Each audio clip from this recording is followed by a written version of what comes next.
Welcome to another podcast episode of the Love by Indra podcast. My name is Indra and I am your lovely host. I am a relationship and intimacy mentor. I'm working with ambitious, intuitive women in helping them rediscover more of their sensuality and how to create conscious, healthy, and juicy relationships.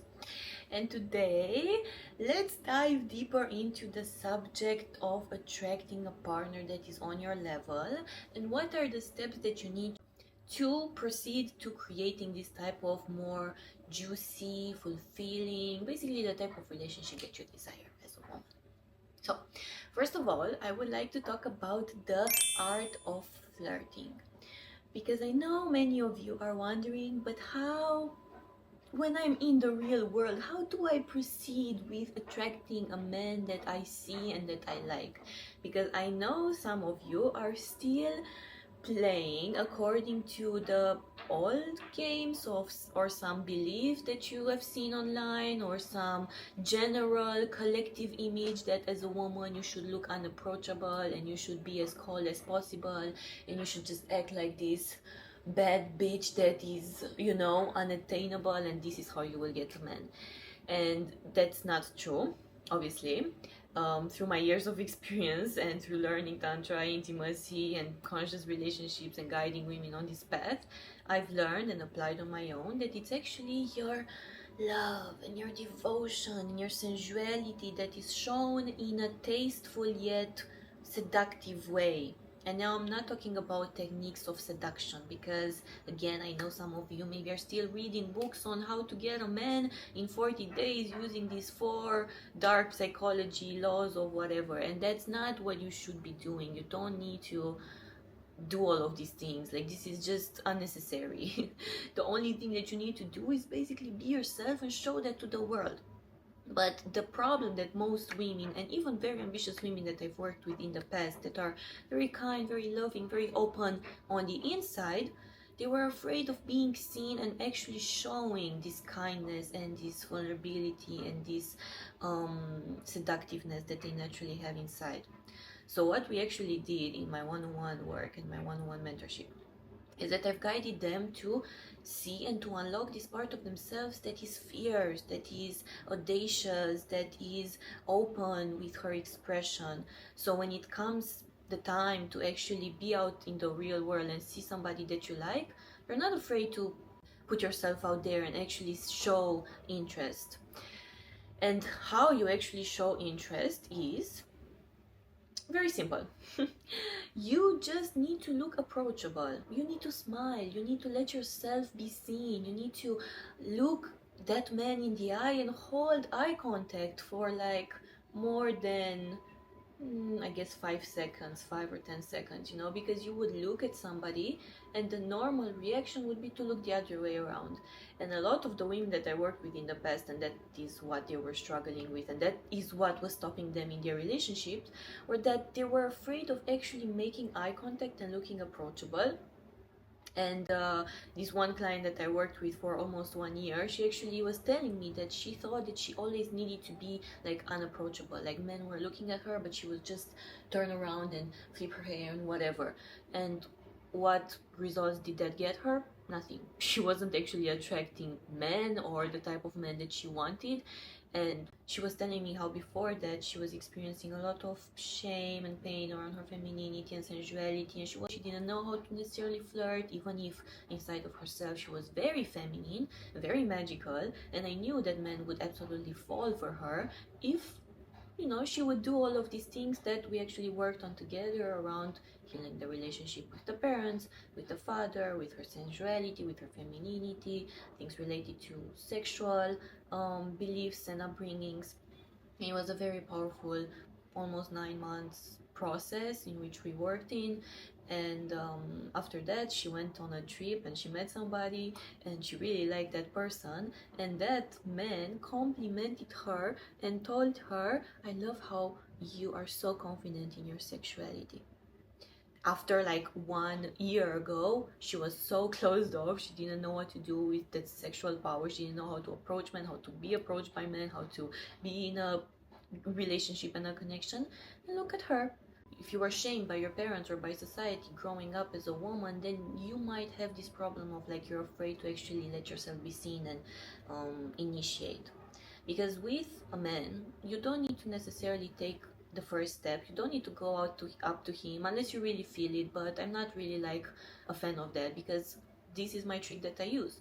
If I like somebody, I would just look at them for more than 5-10 seconds. I would make some eye contact and I would smile. And if something doesn't happen in that moment, I would just relax and continue to make eye contact, continue to invite him. And usually after like the first few eye contacts, he would come up to me and ask for my number and ask about myself. And this is actually how I started a lot of like really yummy, delicious relationships and connections that I've had in the past. So the thing is that you need to let yourself be seen. The second, you need to invite. You need to smile, you need to be open. And even if you're a little bit afraid of doing this, imagine how he is feeling. Imagine that he sees a very beautiful woman, but she looks very uninterested. So he is not sure if he should take the first step and like actually go to you and get to know you, because you might be in a relationship, you might not be open to dating, you might not be attracted to men, you know, there's so many things that are already going on inside of their heads that you need to just put a smile. And this is the invitation. Actually, most of the time the woman is actually taking this not first step because she's not actually doing something, but she is the opening. So then he would come in, ask for your number, get to know you better, and so on and so forth. This is a continuous work, obviously. If you are, let's say, more shy to put yourself out there and be seen in the public and have men come to you in the public, it's a progress, and it's a continuous work that you have to update and upgrade inside of yourself to also feel that you are very powerful from within. And his validation doesn't matter to you, because I know that a lot of women are very afraid of rejection.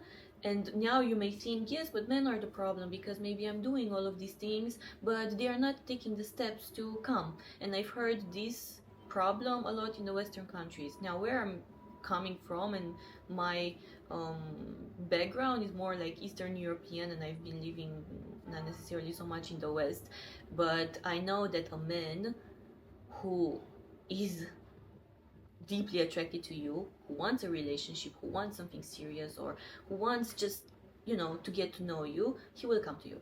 And a man who is confident in himself, in his masculinity, he will come to you, he will approach you.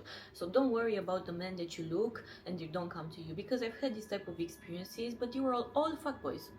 Only the men who are very detached and nonchalant, who think they can get everybody just because they look hot, just because they have followers, whatever.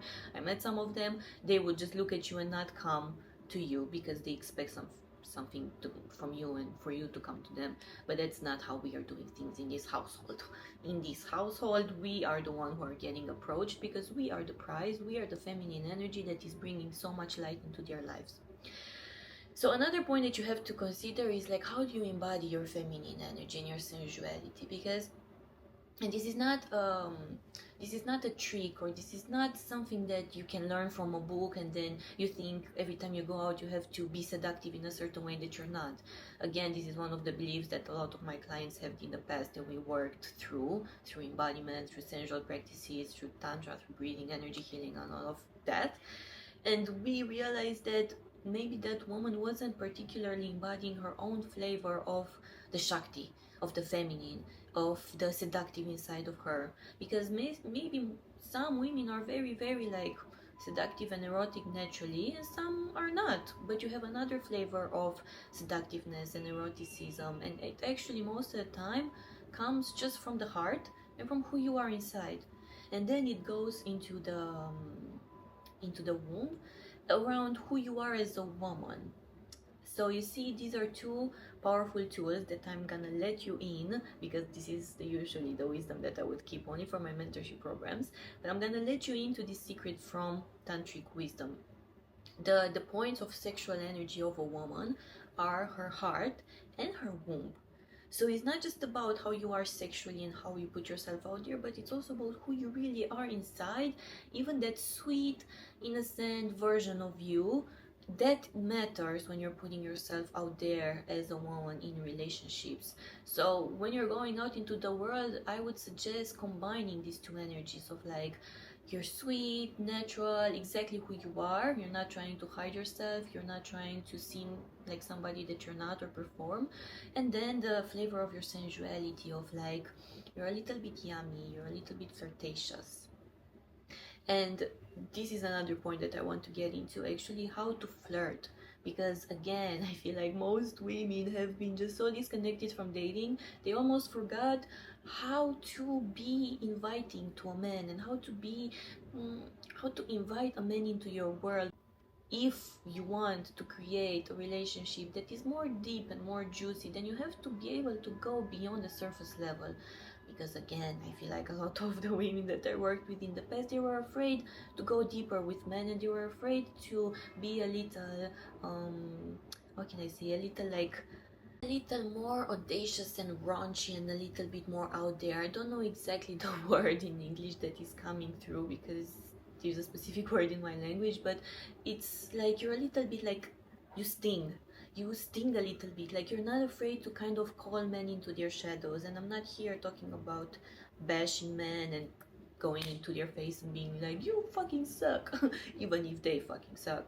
But like, to a man that you want to invite into your world, you can also be a little bit more like sexy and dark goddess. Because if it's natural for you, obviously, but this is also a muscle that you can practice, because I know that most of you are inside women full of personality, and you have so much to offer, so much to give. You're not really like vanilla, you know, but you're afraid to let yourself be seen in this dark goddess, sensual, yummy energy, because you automatically think that men will want that from you.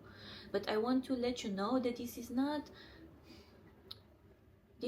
their game to play. This is who you really are, and this is who you want to show up as. And you don't owe men nothing if you are being flirty a little bit in the beginning, or if you are inviting them. Let me give you examples from my personal connections.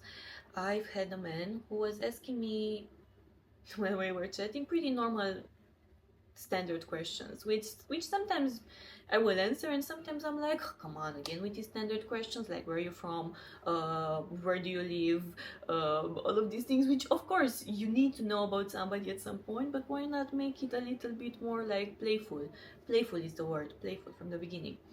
And when he was asking me where I'm from, I would say, from your dreams, and then put a little funny emoji. And then he asked me, where do you live? I said, why? Do you want to steal me? He absolutely fucking loved it. He was asking me like, what do you do here? I said, I steal hearts. Because you have to be a little bit playful. So this is number 2 in flirting, rule number 2 in flirting: be more playful and more audacious. And if that man is not catching on to it, then he's not your type of guy, obviously. But yeah, I think most, the type of person that you would want would be able to match that type of like flirtiness and mentor. And as a continuation, after you start your relationship, I would say it's important to constantly maintain this energy and like a balance between, having serious deep talks, but also like being fun and flirty, because that is what it's always, not just making him fall in love with you more, because like I said, it's not just about trying to get him to do something and engaging him, but it's about you being more in your feminine, you being more present, you being more approachable, you being more fun. And I'm telling you, life will get easier and more fun when you choose to and allow yourself to be more playful and fun, and don't take everything so serious, especially the beginning stages of dating. And I would have definitely made things very serious in the past. When I started dating more intentionally, I would make it everything so serious, because I felt this pressure to lock everything in, and that I somehow need to like make them figure out if they like me right now, and then I would be so serious, and I would put like slight pressure on it. If you're a woman who wants to start dating more intentionally and have more beautiful experiences with men, then I invite you to check out my offerings. I am Loved by Indra on Instagram, and you can see more details there about my one-on-one sessions and my long-term mentorship programs that are available online and in Dubai. And we can chat more about how I can support you on this journey. And it will feel very much like you have a big sister, but also like a mentor who's calling you out into your shadows, because I know very easily how to see into people's energies, and I'm not afraid to call them out when they're doing something that is not aligned with your higher self. And Beautiful things about working one-on-one in a mentorship program is that you have that continuous space for transformation. It's not a one-time transformation, which is nice, and sometimes, you know, just the one session is good and powerful for what you need in the moment. But when you have a continuous transformation, you really feel yourself transforming into the highest version of you. The one that you thought you will be in 5 or 10 years will do it in a couple of months. Thank you so much for watching, and I will see you in the next videos with even more juicy information.